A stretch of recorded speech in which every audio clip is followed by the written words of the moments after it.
Bismillahirrahmanirrahim. Kita lanjutkan kajian kita. Pada pagi ini kita lanjutkan kata hikmah dari Syekh Ibnu Athaillah menyatakan begini. Bismillahirrahmanirrahim.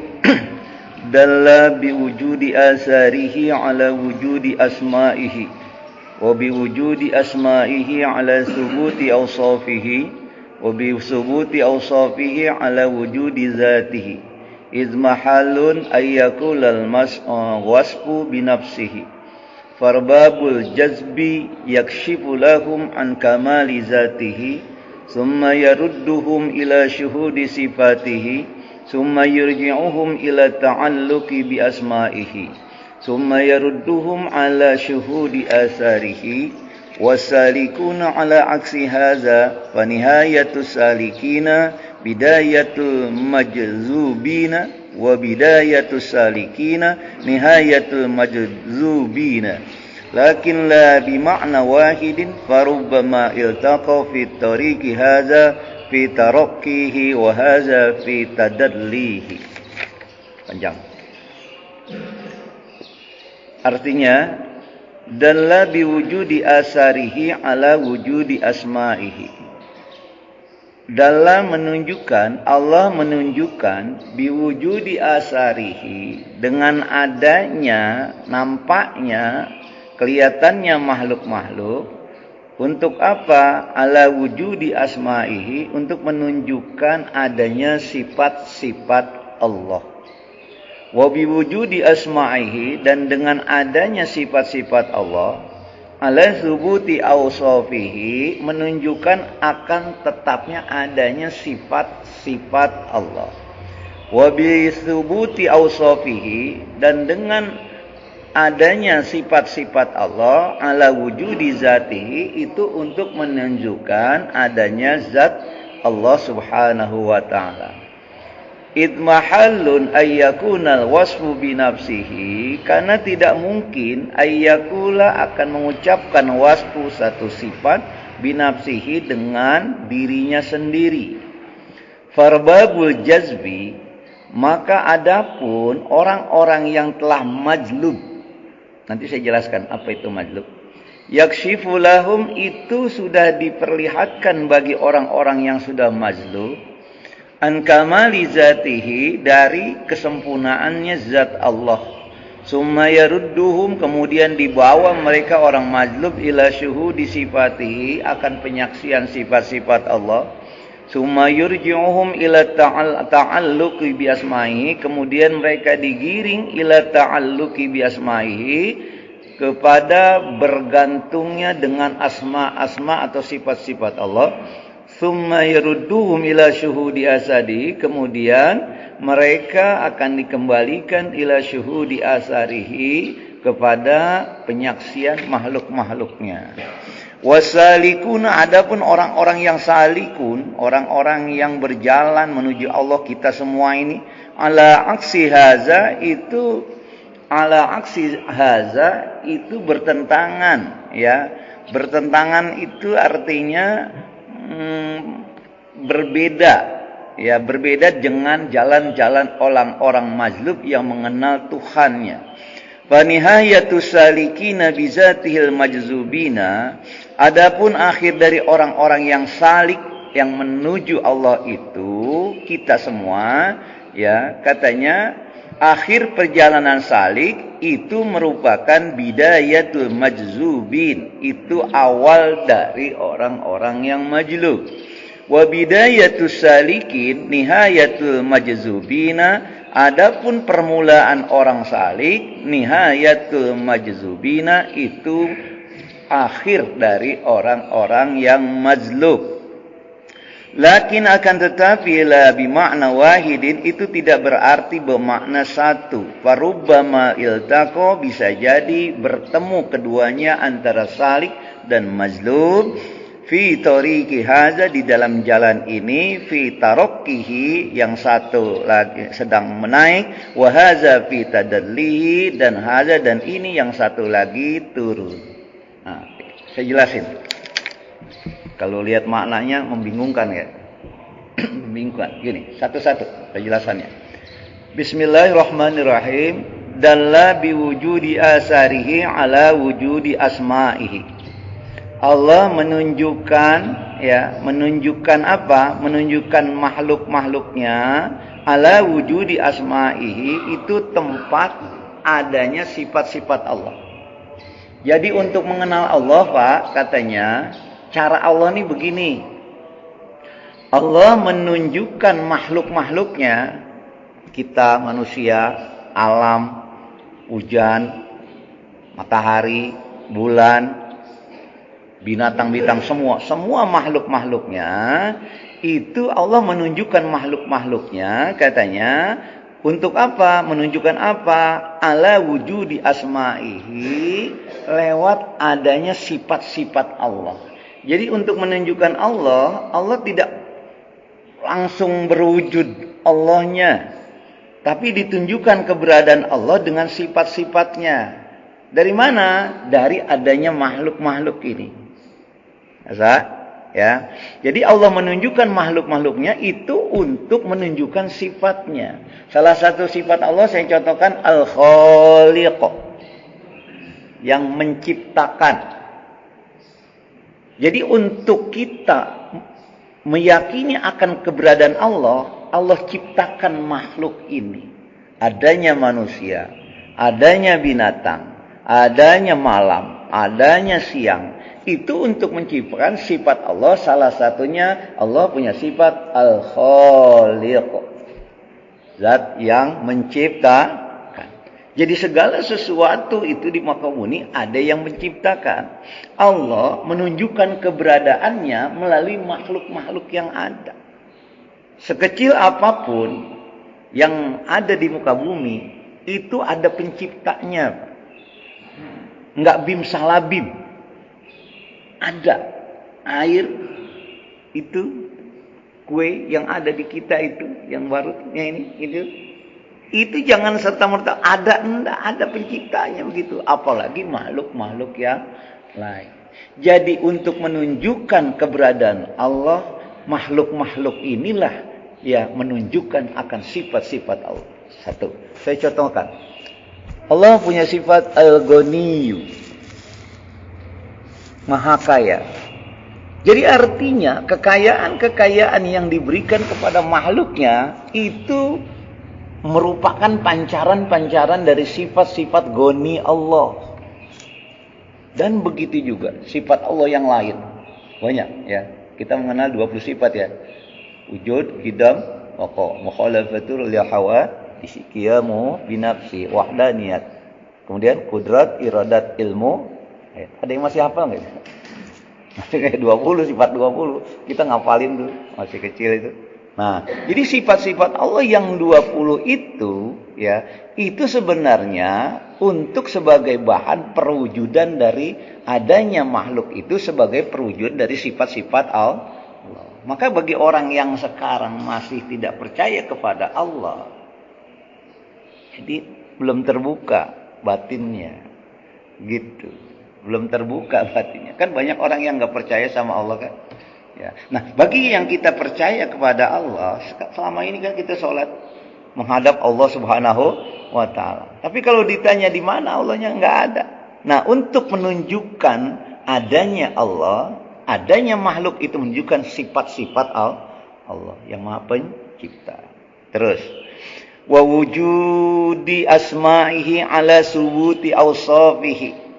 Dan dengan adanya sifat-sifat Allah itu ala subuti awsafihi, itu akan tetapnya sifat-sifatnya. Dengan adanya sifat Allah ini tetap selalu, enggak seperti kita. Kita punya sifat pemurah kalau lagi banyak duit. Kalau lagi punya duit, boro-boro mau ngasih orang. Kita sifatnya orangnya biasa, ya, biasa itu baik. Kalau orang baik. Tapi kalau orang nggak baik sama kita, kita bisa jadi nggak baik. Betul. Tetapi Allah katakan di sini, ya, wa biwujudi asma'i ala subuti awsafihi. Dan dengan adanya sifat-sifat Allah itu untuk menunjukkan subut, tetapnya sifat-sifat Allah. Jadi Allah ini orang baik, kayak orang ibadah, kayak orang enggak, kayak ya tetap saja sifat-sifatnya melekat. Subut, melekat sifatnya. Gitu. Rahman Rahim Allah, ya tetap saja Rahman Rahim. Umpama ini orang ada belum sholat subuh, ada yang kita sholat subuh, ya udah nggak dikasih lah, nanti rezeki enggak, kasih aja. Gitu. Ada orang yang nggak sholat, nggak apa kerjaannya maksiat saja, ya tetap saja dikasih rezeki. Ada orang beragama lain selain Islam, ya tetap saja Allah kasih. Gitu. Itu namanya sifat-sifat Allah itu adanya bukti akan tetapnya sifatnya. Jadi tetap. Kalau kita kan sifat itu kadang-kadang tergantung sikon.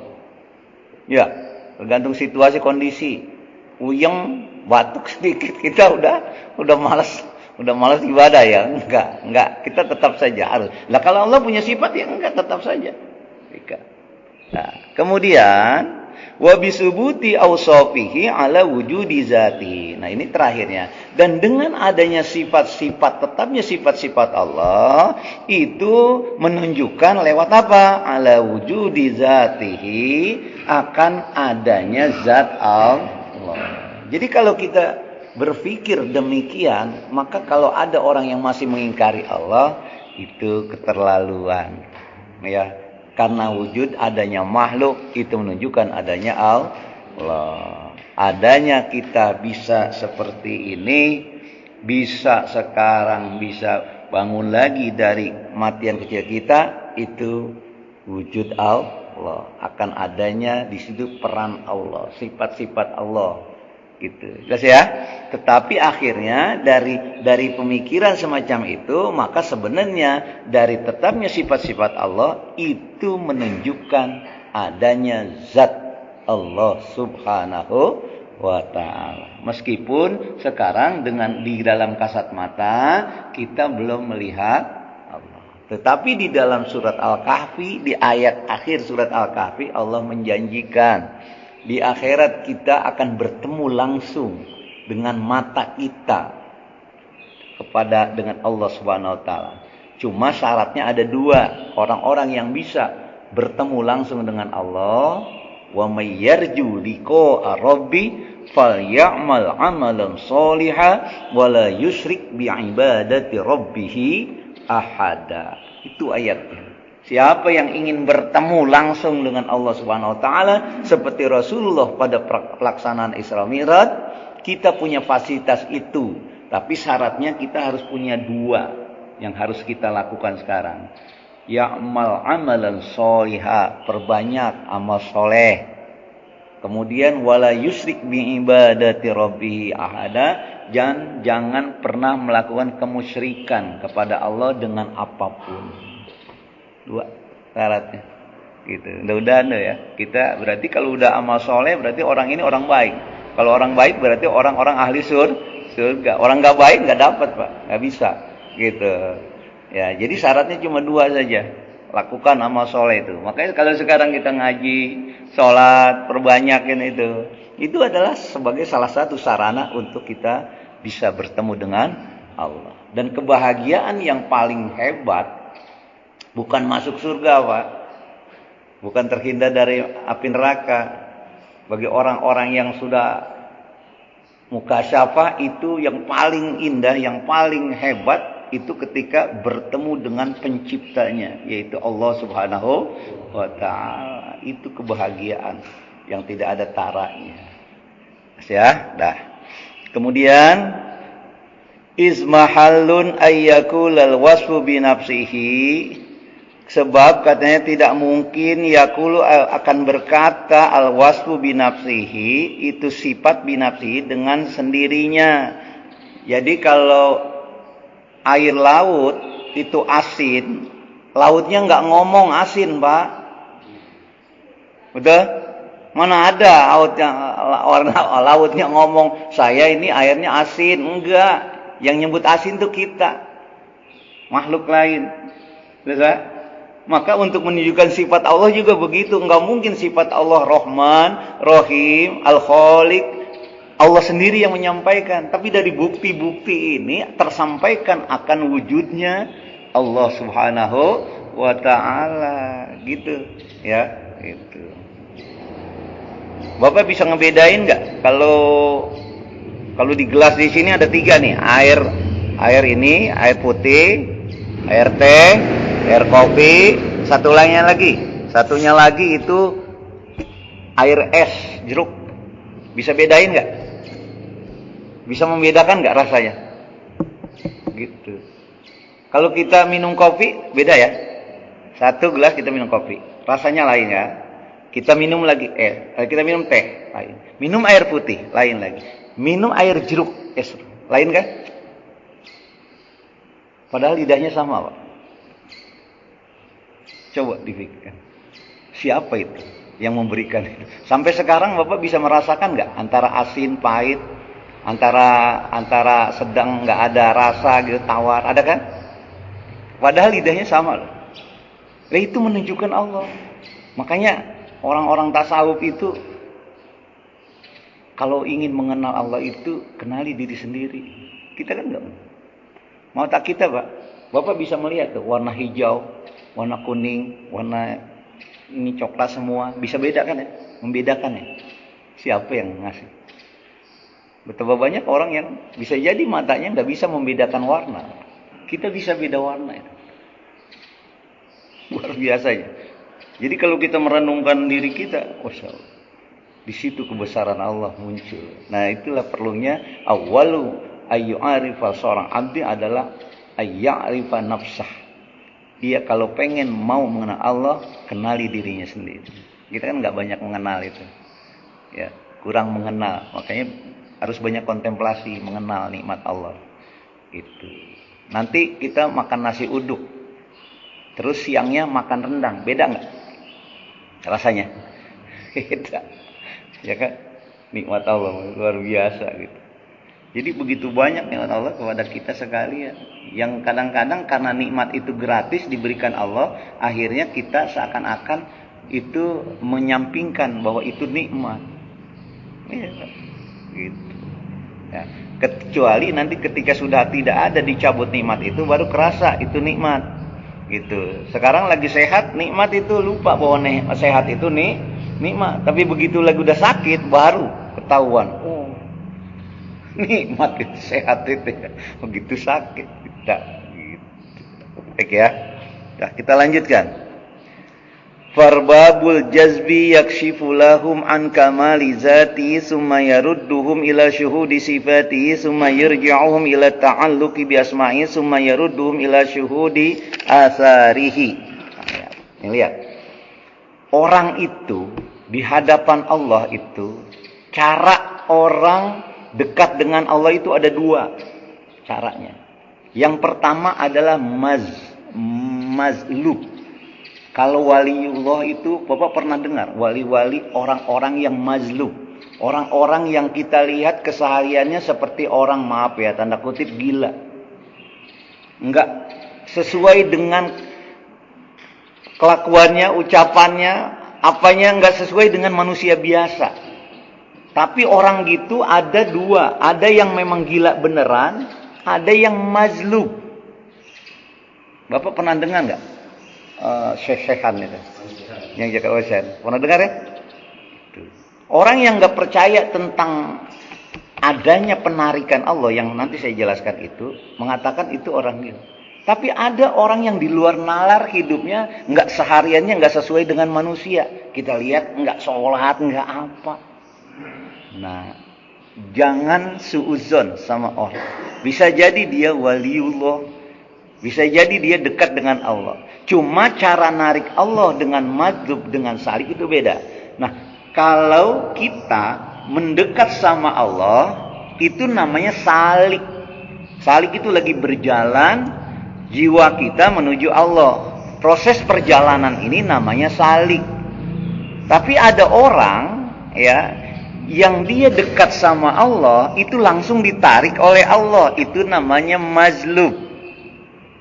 Sampai di sini? Paham ya? Nah, jadi ada 2 tuh caranya. Nah sekarang saya lebih jelaskan lagi, siapa majlub itu, bagaimana sih orangnya, ya, caranya Allah menarik dia. Gini, Farbabul jazbi yakshifu lahum an kamali zatihi. Yang pertama katanya, adapun orang-orang yang ditarik kepada Allah yang disebut dengan wali majlub, orang yang majlub, yakshifu lahum an kamali zatihi, itu akan diperlihatkan bagi mereka an kamali zatihi, dari kesempurnaan zatnya. Jadi kesempurnaan zat Allah itu memang ditarik oleh Allah sendiri. Bukan dia berusaha seperti kita mendekat kepada Allah. Jelas ya? Maksudnya ya. Jadi memang Allah mengendaki. Sama Allah mengendaki Rasulullah sebagai nabi terakhir yang bukan dari Bani Israel, ya, tetapi dari suku Quraisy. Padahal orang-orang Israel protes dulu, Pak. Nabi-nabi terdahulu, mulai Nabi Musa, Harun, semuanya itu dari Bani Israel. Yakub, Yusuf, semua Bani Israel. Kenapa Nabi terakhir dari suku bukan Bani Israel? Dari Quraisy. Dari Mekah, Arab Mekah. Nah, itu berarti Allah yang narik, yang punya kepentingan sendiri. Sama, orang yang dekat dengan Allah ada dua cara. Pertama saya jelaskan dengan majlub dulu, baru kita nanti. Nah, ini yang disebut dengan majlub. Caranya gimana? Allah membuka kepada mereka, yakshifu lahum an kamali zatih. Dibuka memang kesempurnaan zat Allah itu sudah dalam dirinya, itu terbuka semua. Nggak pakai proses kayak kita. Belajar dulu. Tsumma yarudduhum ila syuhudi sifatihi. Kemudian mereka semua dibawa kepada penyaksian sifat-sifat Allah. Melihat sifat-sifat Allah karena ditarik oleh Allah. Kemudian summa yurji'uhum ila ta'alluqi bi asma'i, kemudian mereka digiring untuk bergantung kepada sifat-sifat Allah. Summa yarudduhum ila syuhudi asarihi, kemudian mereka dikembalikan semua ila syuhudi asarihi untuk menyaksikan makhluk-makhluk Allah. Jadi ditarik oleh Allah, ya, batinnya untuk menyaksikan sifat-sifat Allah, kemudian dikembalikan dia kepada apa? Menyaksikan makhluk-makhluk. Makhluk-makhluk itu siapa? Kita semua. Maka kita memandang majlub itu seperti orang yang enggak sama dengan orang lain.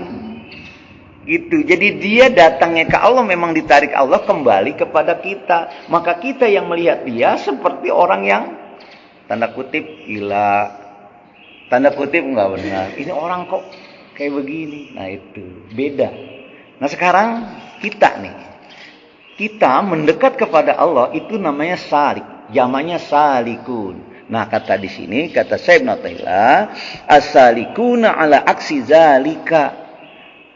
Orang-orang yang mendekat kepada Allah yang bernama salik, kita semua itu berbeda, kebalikan dari majlub tadi. Bagaimana caranya? Lihat. Fanihayatus salikin bidayatul majnubin wa bidayatus salikin nihayatul majnubin. Ini lihat. Akhir dari perjalanan salik itu adalah awal dari majlub. Terus kemudian awal dari salik itu adalah akhir dari majlub, wali majlub. Begini. Mudah-mudahan nggak bingung nih ya. Lihat katanya. Akhir dari salik, akhir dari kita berjalan menuju Allah spiritual kita, itu apa, Pak? Itu apa?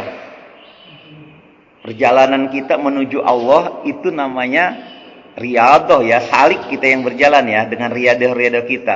Kalau sudah kita bertemu dengan Allah jiwa kita, itu namanya ma'rif dalam perjalanan spiritual kita. Tapi di dalam perjalanan majlub, dia ditarik Allah untuk ma'rifat dulu, kemudian dia dijelaskan, diberikan oleh Allah sifat-sifatnya, baru dia kembali kepada makhluk, bersosialisasi kepada kita. Nah, kalau kita berbeda, awalnya kita enggak tahu Allah, terus mengenal Allah, ma'rifat. Tapi orang-orang majlub itu ma'rifat dulu, baru dia baru dia akhirnya dia ya bertemu atau disaksikan dengan makhluk-makhluk. Beda jalan, Pak. Gitu. Terus ya. Jadi kalau majlub makrifat dulu, karena makrifatnya ditarik oleh Allah, kembali kepada makhluk seperti kita. Kalau kita berjalan kepada Allah dari enggak tahu dulu menjadi makrifat. Ada perjalanan yang begini, Pak. Dari kiri kanan ada gini. Cuma ini akan bertemu katanya. Nah, makanya di sini dikatakan lakin la bi makna wahidin. Akan tetapi itu enggak semata-mata selalu begitu. Keduanya farubama iltaqo fi tariqin, bisa jadi ini bertemu demikian. Gini, Pak.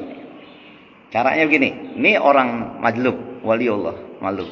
Orang yang ditarik oleh Allah, makrifat dulu, baru dia diterjunkan karena hidupnya di dunia, baru dia bergaul dengan masyarakat sehingga kita melihatnya aneh orang itu. Kalau kita menuju Allah dari riyadhah yang kita lakukan bisa makrifat. Nah, perjalanan spiritual ini begitu tuh. Nih, bisa bertemu. Artinya yang salik ini bisa jadi majlub. Karena bertemu dalam perjalanan spiritual ini. Bisa jadi dia bertemu, bisa jadi dalam perjalanan spiritualnya dia menjadi waliullah perjalanannya. Seperti majlub itu. Kemudian haza fi taraqihi wa haza fi tadallihi, dan bisa jadi yang satu sedang lagi naik, yang satu sedang turun gitu, dia akan perjalanan spiritualnya lama-lama dia menjadi waliullah yang bisa juga majlub. Jelas? Kalau enggak jelas, anggap aja jelas. Ya, dipahami aja gitu. Artinya yang saya mau tangkap begini, yang mau saya sampaikan lah ringkasnya. Kita lah, dari sisi kita lah, kita menuju Allah itu berbeda dengan orang-orang yang memang dari awal ditarik oleh Allah untuk memang sudah mengenal Allah. Kalau kita jalannya adalah mengenal Allah dengan toriko-toriko yang kita lakukan, zikir-zikir yang kita lakukan, ibadah-ibadah lakukan untuk ma'rifat kepada Allah. Tapi kalau ada orang-orang yang ma'rifat sudah pada Allah, mengenal sifat-sifat Allah, kemudian dia bergaul dengan masyarakat, ya, maka dalam masyarakat akhirnya dia dikenal oleh kita yang masyarakat awam itu seperti orang tidak biasa. Gitu ya. Nah, yang saya mau sampaikan adalah dari sisi kita sekarang. Kita itu sekarang lagi berjalan, Pak. Dari pasal-pasal yang kita jelaskan, dari ibadah-ibadah kita lakukan sehari-hari, itu sebenarnya secara batin, secara spiritual, itu kita lagi jalan mendekat kepada Allah Subhanahu wa Ta'ala. Yang endingnya nanti kita ma'rifatullah. Terus ya? Dah. Pasal ini panjang itu, satu pasal. Satu lagi, pasal satu lagi. Nanti saya buka. Kalau Bapak ada yang mau ditanyakan silakan yang ini. Ya, yang ini boleh yang mana aja kalau memang kurang dipahami penjelasannya. Baik. Yang kedua, bismillahirrahmanirrahim, pasal kedua, la yu'lamu qadru anwaril qulubi wal asrari illa fi ghaibil malakuti. Kama la tadharu anwarus samai illa fi syahadatil mulki. Nah, la tu'lamu, tidak diketahui, qadru anwaril qulubi, kadar cahaya hati, wal asrori, dan rahasia-rahasia jiwa, illa fi ghaibil malakuti, kecuali fi ghaibil malakuti, di dalam gaibnya atau terselubungnya malakut, alam akhirat. Kama la tadharu anwarus samai, seperti la tadharu, tidak nampaknya, anwarus samai, cahaya langit, illa fi syahadatil mulki, kecuali di alam dunia. Jadi kalau kita sekarang ini, Pak, gini ya katanya, tidak diketahui kadar cahaya hati seseorang, rahasianya jiwa seseorang, apakah sudah ma'rifat atau belum, apakah dia orang saleh beneran atau tidak, illa fi ghaibil malakut, kecuali terselubung di malakut, di alam akhirat. Kesolehan kita semua nih di dunia ini, lebih kecil lagi di sini kita semua nih yang hadir, nggak ada yang bisa tahu kecuali nanti di alam akhirat kadarnya. Nggak ada yang tahu. Jadi kalau orang-orang mengaku alim itu ngaku, belum tentu diakui. Kalau orang mengatakan kamu siapa? Saya hamba Allah, itu mengaku, belum tentu diakui sebagai hamba. Yang tahu itu kapan? Tahu hakikat seseorang itu, rahasia-rahasia kadar cahaya atau rahasia jiwa seorang, illa fi ghaibil malakut, kecuali di alam akhirat nanti baru ketahuan. Ya, jadi kita tuh nggak ada yang tahu tuh tebalnya iman kita itu kepada Allah. Apakah sudah ma'rifat kita dengan Allah, nggak ada yang tahu. Kecuali nanti di akhirat. Sama seperti la tadharu anwarus samai illa fi syahadatil mulki. Sama seperti tidak nampaknya cahaya-cahaya langit illa fi syahadatil mulki, kecuali di alam dunia. Jadi kalau kita melihat cahaya matahari, ya, itu kita melihat kan hanya di alam dunia ini. Cahaya matahari itu bisa terlihat di dunia. Sama seperti, ya, kadar keimanan kita, kadar rahasia jiwa kita, apakah kita sudah sampai pada Allah atau tidak, itu tidak bisa diketahui kecuali di alam akhirat. Ya, ya. Jadi artinya apa? Artinya ketika kita memahami ini, memahami nasihat ini, maka tidak boleh kita mengatakan, waduh, kita udah sampai makrifat sama Allah. Tidak, Pak. Apalagi kalau orang-orang, kita bilang sama orang-orang sehingga orang mengakui, butuh pengakuan dari orang lain, kita menjadi orang hebat. Enggak ada yang tahu, Pak. Enggak ada yang tahu. Yang tahu cuma Allah Subhanahu wa ta'ala, dan nanti itu terbuka pada alam akhirat. Gitu ya. Sama seperti matahari, cahaya matahari itu hanya bisa dilihat di alam dunia. Terus di akhirat enggak ada matahari. Wallahu a'lam. Karena pentingnya matahari untuk menyinari kehidupan, memberikan kehidupan kita semua. Bayangin kalau enggak ada matahari, wah, gelap terus. Nggak bisa hidup. Nah, gitu. Tumbuh-tumbuhan itu pagi-pagi itu perlu sinar matahari. Manusia perlu sinar matahari, ultraviolet. Kita butuhkan itu. Makanya kalau udah tua-tua sering jemur-jemur. Jangan jemur pakaian aja, jemur badan. Kenapa demikian? Ultraviolet itu penting. Ya, yang kita ini kan olahraga itu penting ultra. Ya, kita menjemur itu, diri kita. Makanya dulu zaman Covid, Pak, ingat nggak orang pada jemur-jemuran? Jangan zaman Covid aja. Setiap hari kita perlu, Pak, ultraviolet itu. Gitu. Orang sengaja itu untuk begitu. Kenapa demikian? Karena memang cahayanya bukan hanya sinar yang menyinari kegelapan, tapi dia masuk kepada inian kita, pori-pori kita itu sebagai nutrisi. Sehat. Coba dah orang yang di AC terus, lihat kulitnya keriput. Betul? Iya, AC terus keriput. Makanya dia harus sering ke matahari, itu pentingnya. Jadi kalau matahari itu sinarnya terlihat di dunia, tapi katanya kadar keimanan kita, kadar rahasia-rahasia jiwa kita itu akan diketahuinya nanti. Ya akhirat, bukan di sini. Ya, bukan di sini gitu. Jadi kalau sekarang kita barangkali punya prasangka kepada orang, oh ini orang hebat, itu prasangka kita, tapi hakikatnya kita nggak tahu. Ya, kita nggak tahu. Terus saya sampai di mana? Ya jalan aja, nggak usah kita mikirin sampai di mana. Mau sampai Cilebut kek, mau sampai Bogor, enggak, jalan aja udah. Selama Allah beri kesempatan kita jalan, jalani aja. Terus ibadah gitu. Jangan kita ngukur diri, kita nengok ke belakang. Oh, kita udah sampai di sini ya. Orang lain masih di belakang, enggak. Jalan aja. Gitu. Jalani saja apa yang kita rutinitas yang kita lakukan itu.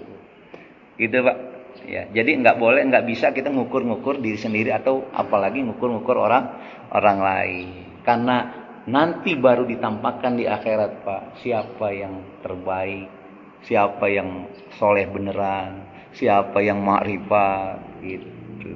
Ya, baik. Mudah-mudahan kita sekarang termasuk yang orang-orang yang salih, yang menuju Allah, lama atau sebentar, melalui proses ini kita akan sampai kepada Allah Subhanahu wa ta'ala. Amin ya rabbal alamin. Mudah-mudahan kita jiwa kita sampai, kemudian fisik kita sampai pada Allah, Dan kalau bisa sebelum fisik dijemput oleh Allah, jiwa kita sudah sampai pada Allah Subhanahu wa taala yang disebut dengan ma'rifatullah. Wallahu a'lam bishawab. Dah 2 pasal saja. Kalau ada pertanyaan saya persilakan. Dah.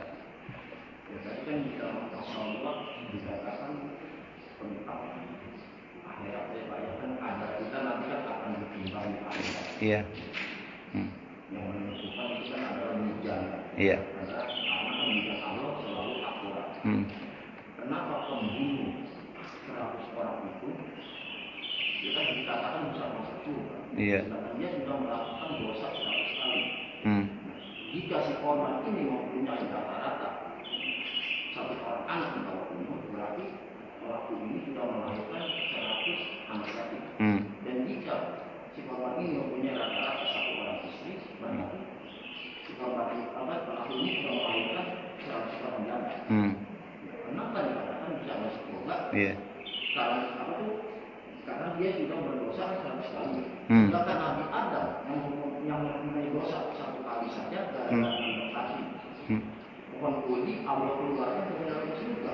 Iya. Berarti hujat Allah ini tidak akurat, tidak sesuai dengan surat Al-Zalzalah ayat 7 dan 8. Dia menggunakan baik, Allah balas dan kebaikan. Dia menggunakan buruk, Allah balas dan kebaikan. Udah. Baik.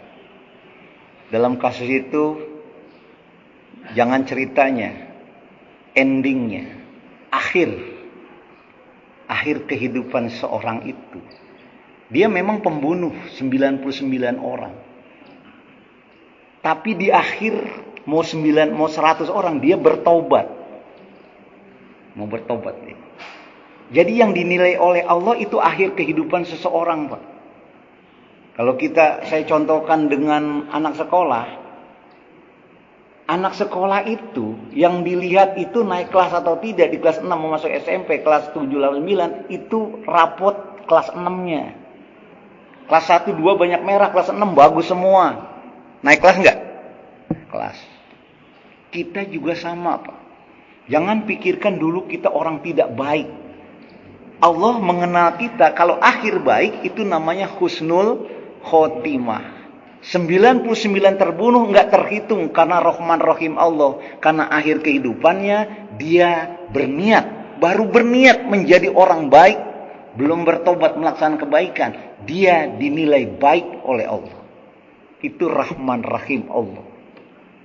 Gitu. Jadi kita juga sama nih dalam kehidupan kita tuh.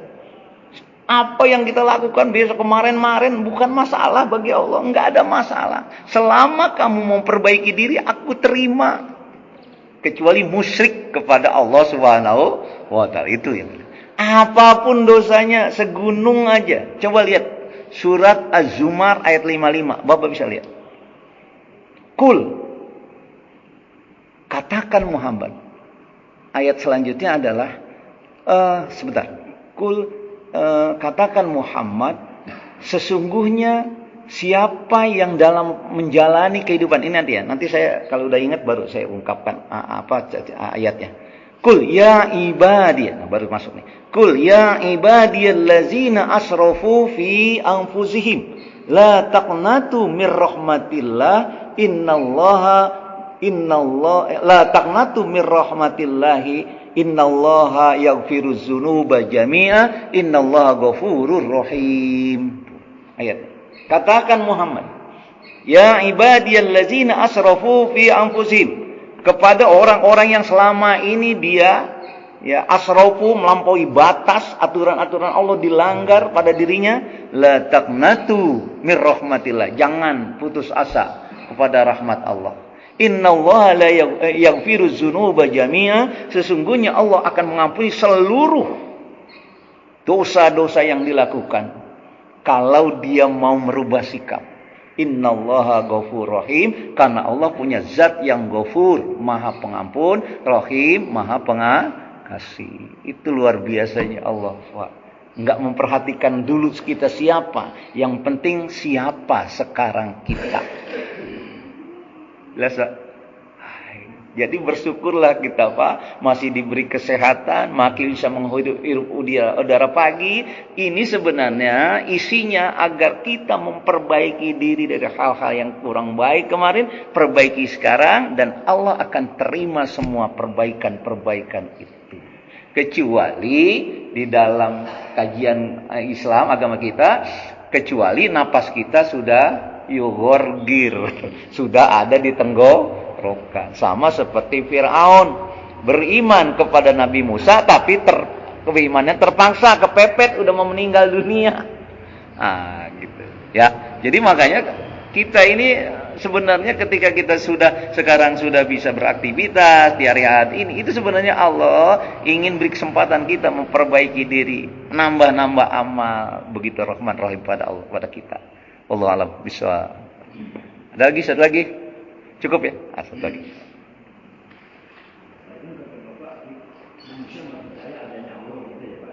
Ya, ada manusia. Ya. Kita kan berdoa pada Al-Quran, tapi kita bertentangan dengan isinya Al-Quran.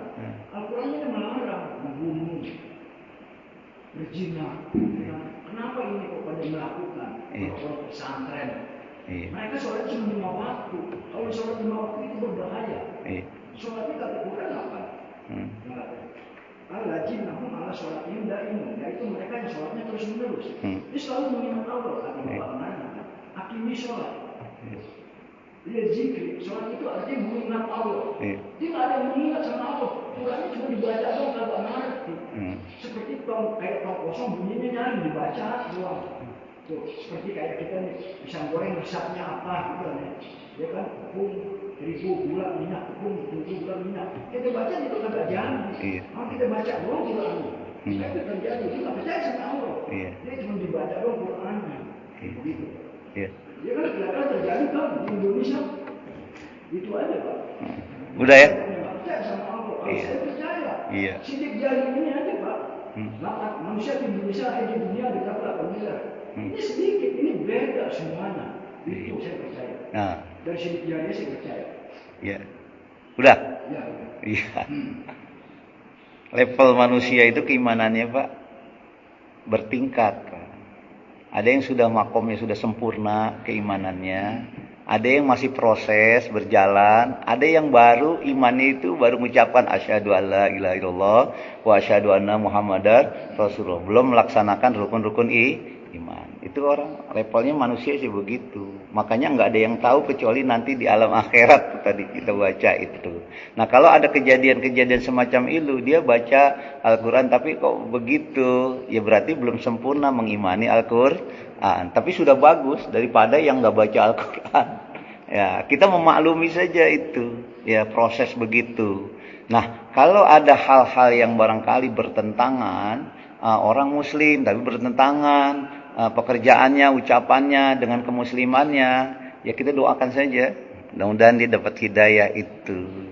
Ya, kalau ada orang Muslim yang belum sholat, doakan. Jangan kita mengatakan bahwa kita lebih hebat dari orang yang nggak sholat itu. Doakan saja, mudah-mudahan dia dapat hidayah. Semuanya itu nanti akan فَمَنْ يَعْمَلْ مِثْقَالَ ذَرَّةٍ خَيْرًا يَرَهُ وَمَنْ يَعْمَلْ مِثْقَالَ ذَرَّةٍ شَرًّا يَرَهُ. Dia sholat, tapi dia berdosa.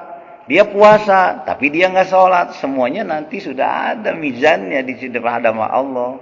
Yang berhak menilai itu Allah Subhanahu wa Ta'ala. Sekarang kita perbaiki aja. Kita dari semua lini semuanya perbaiki. Dari sisi kita ibadah mahdo, ghair mahdo, atau jiwa kita perbaiki saja. Nanti penilaiannya itu mizannya hanya Allah Subhanahu wa Ta'ala. Jadi kalau ada sekarang pertentangan orang Islam kok masih begini ya memang di dalam manusia itu ada dua sifat karakter malaikat, sifat karakter yang didominasi oleh setan. Itu Pak. Ya, jadi nggak kaget. Ya setan itu selalu goda kita tuh. Pokoknya jangankan kita mau berbuat baik, lagi udah berbuat baik aja masih aja setan. Kita lagi di masjid aja masih berani dia goda-goda kita. Dia akan nggak pernah nyerah sama goda kita. Nanti di sinilah tergantung kita sekarang satu persatu di antara kita mampu nggak kita mendominasi akal pikiran yang diilhami malaikat sehingga menyampingkan ya menghabiskan dari dominasi nafsu yang dibawa oleh setan. Jadi kalau ada praktek-praktek begitu, sebenarnya orang itu dalam gambaran kita, pelajaran bagi kita itu lagi menuju kesempurnaan. Karena orang yang sempurna enggak langsung sempurna. Ya, rukun Islam yang 5, haji menyempurnakan rukun Islam. Adanya nomor berapa? 5 itu dari mana? Dari 1, 2, 3, 4 sampai 5. Itu menunjukkan proses. Wallahu alam bishawab. Saya rasa gitu, Pak. Ya, baik, saya rasa begitu. Cukup ya, Pak Haji enggak nanya ya? Ya, masih boleh. Haji berapa? Ya enggak apa-apa lah, 1 tadi. Ya. Nyambung yang sekarang ini, Ustaz. Tentang husnul khotimah kan, disimpulkan tadi kan orang yang belum memenuhi 99. Iya. Tambah satu lagi kan masuk surga. Iya. Sekarang saya contoh yang real, Ustaz. Saya kan pensiun tahun 2012. Berarti sekarang udah 14 tahun. Iya. Pada saat saya pensiun, saya udah lihat banget, saya mau benar gitu kan. Karena pada saat jadi PNS, saya tahu kan, PNS gimana kan. Iya. Dan jadinya dia katanya ada yang bilang, ya gitu ya, Iya, sehat gitu kan. iya. Ada lagi kan, ini seperti itu kan. Saya udah bilang gitu, pokoknya setelah pensiun, saya mau benar gitu kan. Iya. Tapi kan dari 2012 sampai sekarang 14 tahun, saya kan belum meninggal. Sedangkan contoh yang tadi, dia habis membunuh. Saking 100 langsung masuk surga. Iya. Sedangkan saya ada jeda 12 tahun, 14 tahun. Itu kan dalam 14 tahun kan bercampur lagi kan. Iya. Dia mau tobat, ya lihat itulah, dengar inilah, dari sana. Itu gimana saya ini? Enakan dia dong yang baru niat aja udah masuk surga. Sedangkan saya masih 14 tahun, belum meninggal dia tahu. Baik. Kalau logika saya berpikirnya beda. Berpikirnya berbalik ke saya. Iya, enggak seperti itu. Kalau orang yang mau tobat saja sudah diampuni surga, apalagi yang pensiun dari 2014 sampai 2006. Prosesnya cuma tetap hitungan. Fa may ya'mal mithqala dzarratin khairan yarah wa may ya'mal mithqala dzarratin syarran yarah. Prosesnya timbangan. Ini di depan kita nih, depan saya nih ada 2 timbangan. Dalam setiap hari itu 1 tahun, 2 tahun sampai 24 tahun keburukannya tercatat, kebaikan kecatat. Kira-kira kita berpikir enggak? Keburukan ada. Tapi kalau kebaikan lebih banyak, keburukan itu akan kalah, timbangan akan jomplang ke sini, Pak. Tuh, seperti begitu.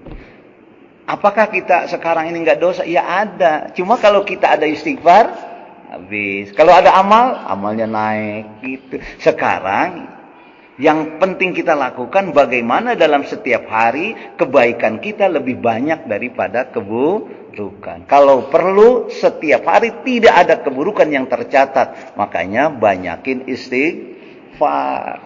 Gitu, Pak. Oke ya, saya berbalik gitu. Cara berpikirnya. Udah pokoknya udah insya Allah lah ya kalau kita orang baik semua. Saya mengatakan ahli surga semua, Pak. Ya, yang penting baik saja gitu ya. Masalah timbangan itu kalau kita dalam setiap hari keburukan yang sedikit-sedikit barangkali ada ya. Kan sudah terhapus oleh istighfar. Amal kita menjadi baik. Keburukan yang sedikit dihapus dengan istighfar, kebaikan yang sedikit menjadi banyak. Apalagi sudah berapa tahun, Pak Haji? Sudah banyak, Pak Haji. Tabungannya udah banyak. Hah? Iya. Makanya minimal 100 kali setiap hari. Astagfirullah, udah habis tuh. Habis semua. Iya. Ya, insya Allah kita orang baik semua, Pak. Ya, orang baik. Selama ada iman di sini udah orang baik. Tinggal kita ningkatin saja. Ya, ningkatin saja amal-amal itu. Wallahu a'lam bishawab. Baik, mari sama-sama kita akhiri dengan doa. Bismillahirrahmanirrahim. Alhamdulillahirabbil alamin. Hamdan syakirin, hamdan na'imin. Hamdan yuwafi ni'amahu wa yukafi mazidah. Ya Rabbana kal hamdu kama yanbaghi li jalalika wajhikal karim wa 'azimi sultani. Allahumma shalli ala sayyidina Muhammadin wa ala alihi wa ashabihi wa ala saribadillahi salihin. Allahumma ij'alna min ibadikas salihin waj'alna minal muttaqin waj'alna minal 'arifin. Allahumma ij'al jam'ana hadza jam'an marhumah wa tafarruqana min ba'dihi tafarruqan ma'sumah.